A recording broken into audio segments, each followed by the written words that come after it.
harm the environment. This is not a problem that can be solved immediately. However, there are some long-term solutions. Do you have any ideas? Why don't we blow the dam? Oh, Paul. I don't think that's such a good idea, because our aim is not revenge, but compensation and acknowledgement of the abuses and injustices that have been imposed upon you because of this dam. Any other suggestions? Benito, the only compensation is on other people. The rest is in place. For what? The compensation stopped coming to my house 2 months ago, but they were supposed to pay me for 15 years. We won't know. They already took away our flourishing garden and fisheries. What can we survive on? I also want to add in that they need to make up a more accurate estimate of the total cost. In my own hometown in Taikou, they told us that the original proposed budget was going to be only $3.4 billion. But now, only after a period of 3 years, they've increased it to $20 billion. And it's simply ridiculous. It's ridiculous. And also, the government and the companies always keep on investing on large-scale development projects, but never small-scale ones. For example, it is very bad at sanitation in many of these countries, but if they could invest in that, then it would benefit everyone, and it would be much more helpful. Instead of building more dams, why don't we look at other alternative renewable energy? There's solar energy, and there's wind energy. Hydroelectric power isn't the only one. So, wind energy, which is, although it's noisy and it's space-consuming, has less of an environmental and human impact. I like the way you guys think. Any more ideas? I guess not. So then, because of all these problems, we like to construct a declaration of the abandoned and uprooted. And we want to list all of the abuses that the government has imposed on us because of these dams.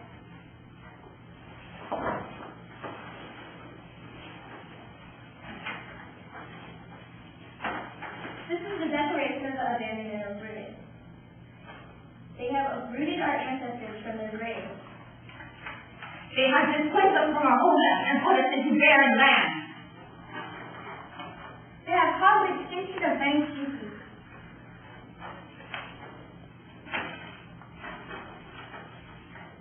They have caused the erosion of valuable land.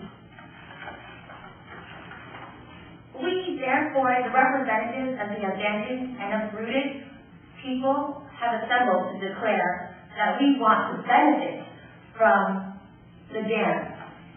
We also want proper compensation for our site. We want new jobs to pay for the ones we lost.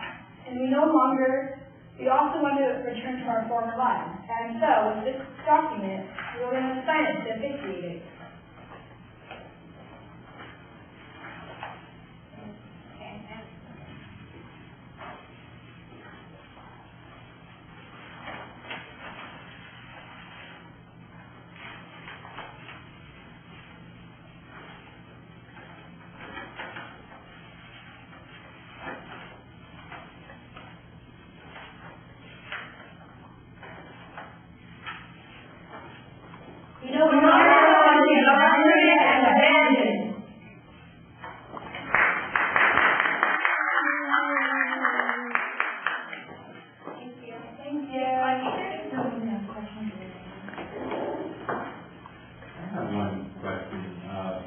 Early in the presentation, there was a complaint about all the fishes disappearing.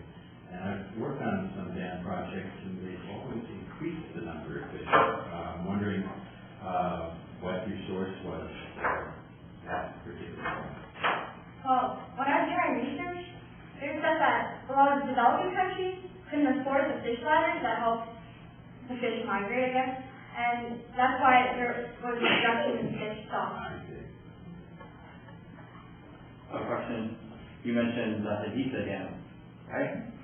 I've been to the Haditha Dam. I've been to Haditha, and it's actually a pretty nice area. And a lot of the people who live there said your argument was true when the dam was being built, but now the dam is becoming a more stable aspect of their life because it's been there for quite a while. So how long, in your estimate, is the problem? Is it a systemic problem? Is it generational? Or after a while, does it solve itself through adaptation of the people? Well, we were thinking that in our situation that we displayed and showed you, it was more of the original people who, they were forced to migrate from their homes, and they were, basically abandoned into the country, in their country, so they were forced to, go to a different place in their country, and they didn't have any jobs, relatives, or any way of communication or way to live. So we wanted to show the original, and even currently, if the dam has, benefited people, in the beginning it wasn't really the most beneficial thing to these people. So obviously when the topic of the dam comes up, there's two sides to the argument. Yeah. People who live there and correctly shown the pain they go through. Mm-hmm. Now there's another side of the story, which is the people who live very far away but are benefiting from the electricity and everything. In the long run, what have you found in your research? Are dams a good thing or a bad thing? Can be good, both good and bad. It has a big environmental impact in terms of if they build dams in smaller areas. But I think, for example, if they build it in shallow water, then biomass that accumulates, they decay, and then there's greenhouse gases. And then, what was your question again? So, in the long run, are dams a good, or have dams proven to be a good or a bad thing? I think the cons of the dams greatly outweigh the pros, because although you pointed out that people do get used to it and they kind of settle down, it's the initial huge problem, how it displaces many people, it takes up a lot of space. I've also read in the news that it causes pests to occur from the water, and also that I also read another news article that there may be evidence of dams causing the earthquake in China. Mm-hmm. So I think there's a big, huge initial impact, and that greatly outweighs the pros of it. So if you had a choice, would you not build dams, or would you build dams in a different way? Build dams in a different way, and if you really didn't have to, I would think that you could look at other alternative sites. And especially we want to make sure that the people who live in the area are considered and more taken into account, because this is really the problem, because they build it and then they kick people out forcefully from their homes to build it. Going back to the very beginning of your presentation and the main theme of global migration, what organizations actually exist for helping people who are forced out like this? Because this is a very challenging situation. It's country by country by country, as you've shown. But how is there any global organization that can help? There is one in Brazil. I don't know how to pronounce it, but it's in Portuguese or Spanish. But there is one for anti-dam or anti-dam building. Oh yeah, it's the anti-dam building network, just like every day. Is there a pro-forced migration, a group that helps people who have been forced out of their homes? I'm not sure about that, but I know that the government relocate people to different countries, different places in their countries. And so oftentimes they relocate people to barren land or unwanted areas, so they can, survive off that.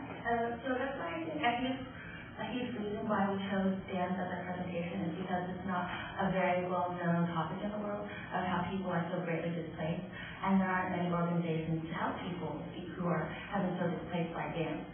So that's why I want to bring awareness to the topic. So there's a need for a global solution. Yeah. And do you have an idea of the number of people displaced by dams compared to other causes of displacement? The number of people displaced by it in the world. Yeah.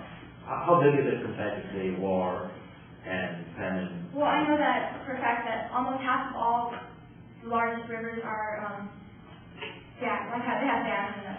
So I'm assuming there's a lot of people. I think, actually I can't say the numbers because I don't remember. No, that was a statistic. It was 80 million people. Okay. Any more questions? Right